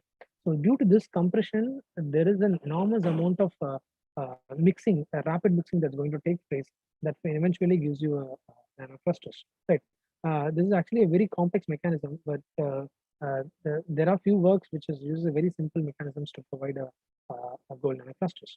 And again, you can see these are all millifluidic based channels. Why I want to show you these things is that they have incorporated a steel plate wherein the heating element can be incorporated on the microfluidic channel to provide a gold nanoclusters. And also they have also incorporated a multiple chip fabrication, wherein once you have the precursor material that is being delivered through this, and then they given to another chip, wherein another chip again have another glucose molecule. This multiple chip technology will provide you a different what kind of structure that you want. So similarly, if you look at, they have S1, S2, S3, S4, and S5. So it is the different shapes and sizes of nanoparticles, gold nanoparticles have been developed by adding the each number of segments. So this is again a hollow-based structure. It is again a multi-step process, wherein once they give a gold chloride and sodium borohydride, they have developed cobalt nanoparticles. And once they develop a cobalt nanoparticles, they develop a core shell nanoparticles, and then they develop a hollow gold nanoparticles. Wherein what they do is that every point of time, every certain point of time, they could able to deliver a particular chemical in order to coat gold nanoparticles, or sorry, cobalt gold core shell, and then hollow nanoparticles, and then to develop a hollow shell with polyethylene glycol layers. Right. So this is what they have used, and this is again is going to be a millifluidic. It's not going to happen in a microfluidic structures. Right. When compared to a metal oxide, the core important is that the iron oxide nanoparticles, which facilitates in understanding the microfluidic process. So where these iron oxide nanoparticles have been used, it can be used in as MRI contrast agents, and they are also used in hyperthermia applications. And there are several types of coating mechanism that helps them to make your iron oxide nanoparticles to be more stable. And they can also used as an enzyme activities like say antibacterial, larval filtration, and also as a tumor theranostic application. Right. So if you look at this iron oxide nanoparticle, it's a very simple process. You take iron nitrate precursor and reducing agent as sodium hydroxide. You pass through a microfluidic reactor, and then it forms a, and then you separate these magnetic nanoparticles once you form, once these nanoparticles have been formed. So there is another technique wherein they are just having a mixture of these nanoparticles, but still this is all happen in a millifluidic. So a lot of people have not been much explored on iron oxide nanoparticles and microfluidic chip technologies, because involvement of this heat play a major role. So that's where this production of nanoparticles using a microfluidic chip is slightly difficult. But still, some of them have generated. Say, for instance, if you see here, Dr. Dozen, and then they have used this ammonium hydroxide and then dextrin, as a surfactant, they could able to co-focusing capillary based droplet reactor, and then they could able to generate iron oxide nanoparticles. And similarly, this is again millifluidic based types of nanoparticles, where the resistance time, the total resistance time that is going to be given in a pressure. So this is applied in a pressure, and finally they could able to give it in channels, and then they could able to generate nanoparticles of size, say, uh, 10 to 15 nanometer size. Right. Again, this is another interesting paper wherein they use an automated algorithm to an applied flow rate, wherein they could generate a gold coated on top of the iron oxide nanoparticles. So wherein you can have this LED light, and you have this photodetector, and you have this and you have this micro channel. This micro channel will facilitate to see whether the nanoparticles have been observed. I mean, have been obtained or not. So before taking out to the measurements, they have an absorption measurement to see whether these nanoparticles have been obtained or not. Okay. So once they found it is showing the same size of plasmonic resonance that we require, which means that it has been generated.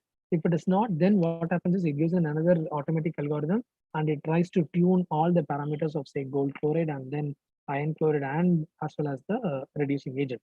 So this is again an interesting paper that has been published in scientific reports recently, and they could able to generate a different flow rates of, say, 20 microliter. They could generate the complete shell formation, the gold shell formation on the nanoparticles. So another important interesting property of magnetic nanoparticles is that they can be used as circulating tumor cells, where the primary tumor that goes to the target one, and we can try to separate these metal nanoclusters. We can use these iron oxide nanoparticles to separate the circulating tumor cells, because it has a lot of clinical importance in identifying the CTCs. One is the prognosis of biomarkers, and another one is the therapeutic treatment response, and another one is the translational research. Right, and there are several challenges that associated with detecting the CTCs are, there will be only 1 to 10 CTCs per ml, and you require a very high separation efficiency. At least you should separate one CTCs from 10 power 6 WBC cells. So those are all important problems that is associated with CTCs, wherein magnetic nanoparticles can be used to separate these uh, techniques. So one such properties is that I just give you some brief idea about the circulating tumor cells, wherein the properties approaches they use as density gradient separation based nanoparticle of CTC detection, and size based detection, and dielectrophoresis detection. I think dielectrophoresis have been already dealt with in a speaker in the same FTP, and also we have positive selection and immunoaffinity approaches. There are several ways with which they have able to generate this. We can separate this circulating tumor cells. So one company that has been FDA approved is that they use the magnetic ferrofluids. They could able to bind with the EPCAM, and then they could separate both CD45, and also they could separate the circulating tumor cells as well. Okay. So this is one interesting video. Maybe that you can, if you just look at, if you just search in, the cell search circulating tumor cell test. This is a company wherein there's FDA approved. You can see this video, but due to time limitations, I'm going to skip this video. Okay. So there are several magnetic nanoparticles have been used. Here they used a large amount of ml per hour, and then different ways with which you can try to obtain or different combinations of nanoparticles that can be used as in labeling your chips to develop magnetic nanoparticles. Let's look at different perspectives of quantum dots. So quantum dots is having it helps in different applications. One is a semiconductor based quantum dots for like, say, TVs and electronic applications. And we have perovskite quantum dots, and we have carbon quantum dots, wherein we have worked a specific part in this, right? So as I mentioned earlier, we have developed a graphene quantum dots. These graphene quantum dots have shown different sized nanoparticles, and we have separated particle sizes, and we could able to show different luminescence effects when compared to the uh, I mean, like say these luminescence effects can be used for both in vitro and in vivo imaging applications. So these are some of the results, and if you could see, there are single layer nanoparticles, single layer graphene layers, and it's also a multi-layer graphene layers with a size of say some say 5 to 20 nanometers in size. So depending upon the size of the nanoparticle, the fluorescence also varies.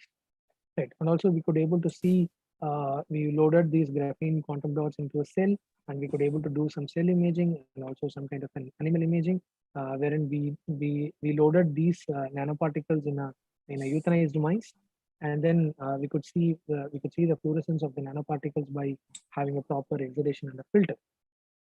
So these quantum dots can be synthesized using several regions.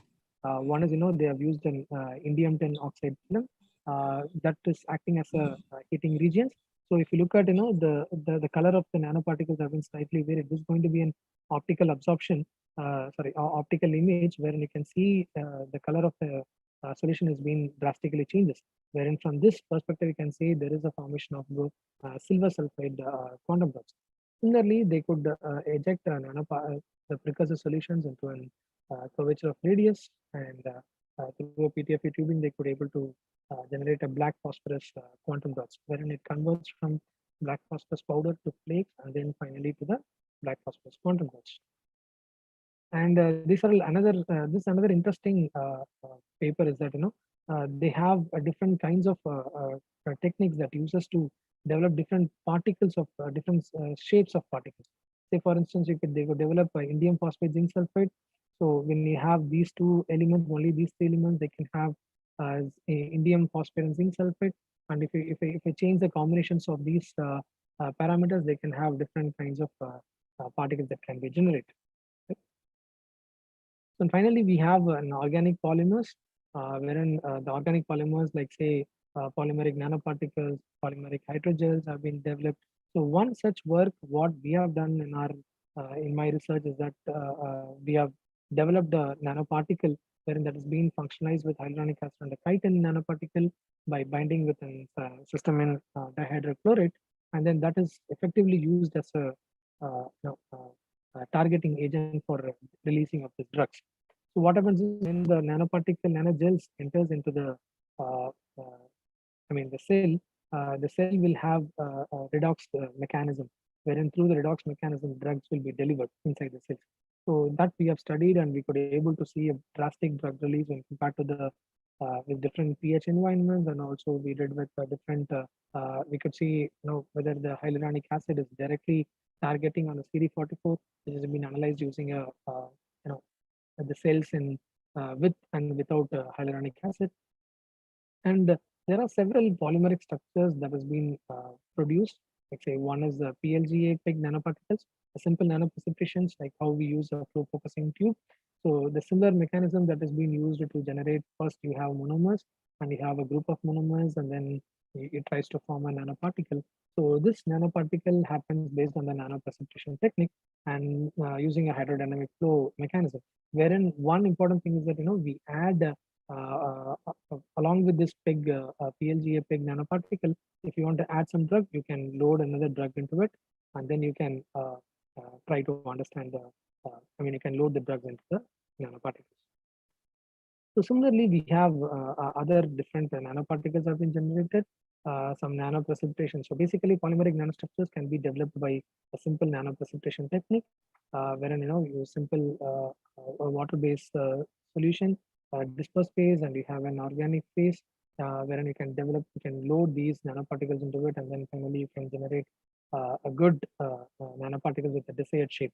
The problem with more polymeric nanostructure is that once you do it in a different batch process, you cannot attain a, same nanoparticle size. So it's quite important to have you know to have a specific environment wherein this micro reactors and microfluidic chips can produce a better feasibility for developing a nanoparticles. And also you can also generate combinations of quantum dots and PLGA to it, and we can develop nanoprecipitation techniques. right? And finally, if you look at the paclitaxel loaded chitin nanoparticles have also been generated using a microfluidic chip. So only thing is, this is going to be a H-shaped mechanism, wherein this total mixture of outfits is going to happen with the different structures here. Okay, and then we also develop alginate-based nanoparticles, and we could have the polylysin and calcium alginate, and then you can develop alginate nanoparticles. So one important topic that I would like to convey to ECE, the people who have the background of ECE, wherein the optical pickup unit is going to be one of the major factor of biosensing applications. So we normally see this DVDs and Blu-ray players, wherein we have just used only as a tool to visualize some of our videos. But then people from several regions, they have used this optical pickup unit. I mean, the area of this laser that's been generated is being helpful for identifying several applications. For instance, if you look at people have developed a Raman spectrometer, and they have developed the microstructures using this the CD player or DVD player, and then the another important technique is that they generated a large amount of polymeric structures, micro and nano structures on an environment. Okay, so this can happen only using an optical pickup unit. So if someone is really interested, they can pursue some good amount of research in this area. Okay, so there is some video which I'll just again I'll transfer to the, the committee panel people, so they'll transfer this YouTube video. Okay, so I finally I conclude the topic. So I hope I conclude with all the different types of nanoparticles that helps in developing nanomaterials in the microfluidic channels, and also different types of mechanisms that uses in developing this nanoparticles and microfluidic chips. This is some of the applications, and you can visit my research group anytime, and if you have any queries, we can discuss. And thanks for to the Bhaskaran sir, the principal of Abdul Hakim College, and Mohammad Yusuf sir for giving me an opportunity, and the coordinator of the drive. Thank you. If you have any questions, we can discuss. Now it's time for the participants to place your queries.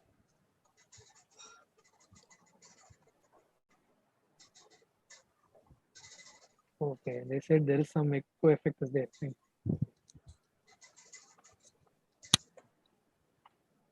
Okay. Any questions? I mean, I request the participants to come Hello, forward. sir. Can you able to listen me? Yeah.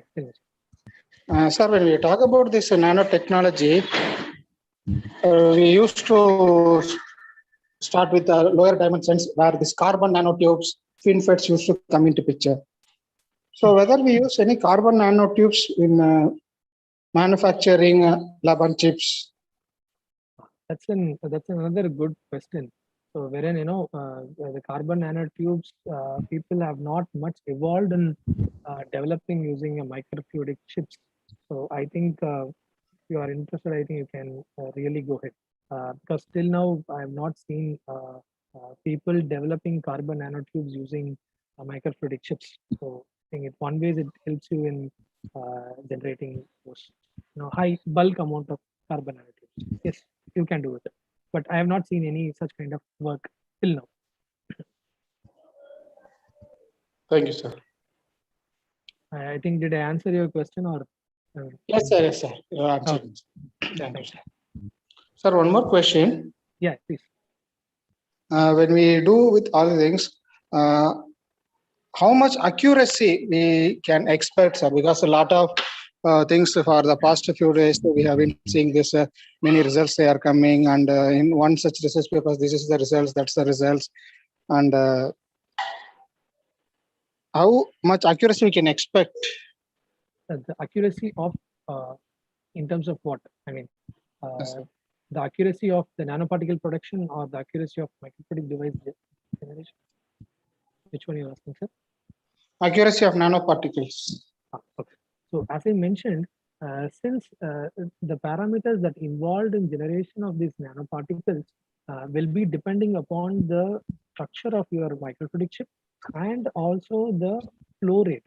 I mean, the flow rate that you're going to give and the droplet structures. So there are some parameters that involves, but definitely you can get very high efficient nanoparticles when compared to batch-based reactors. Definitely, yes. The whatever the desired shape you want, it will be more uniform. I mean, we call it as a polydispersive index, which will be more good when compared to a batch-based reactors. There are people who does in batch-based reactors, but for instance, in our case, if you wanted to have, if you wanted to develop a nanoparticle in a bulk, then it will be very difficult to generate in a batch reactors.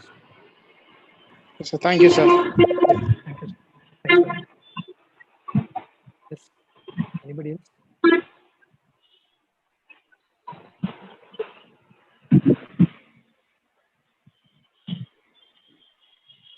Any question?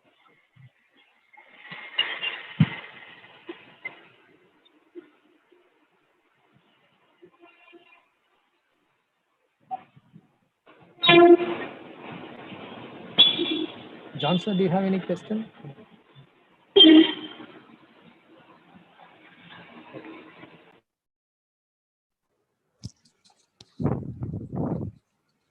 Okay, thank you, Dr. Ashwin sir, for your excellent presentation on nanoparticles in lab-on-chip device. So, on behalf of the college management as well as the organizer, I thank you for this excellent presentation and the research activities that you are carrying in your lab. I thank you. I thank you on behalf of the. Thank you, sir. I think people who does not have some background of nanotechnology, I thought I'll introduce them some nanotechnology, and then microfluidics and nanotechnology will be more efficient for them. That's the But only even reason. then, the topic was very specific to nanotechnology. Yes. Yes. So I don't want to. It's better to have more specific, right? Because I Yes. could see I've also sat in all the different speakers who have attended the FDP. So I could also gain a lot of information from them. So anyway, thanks for organizing such a great event. Thank you so much to Thank you. Yusuf sir and to you. Thank you. Thank you. Thank you.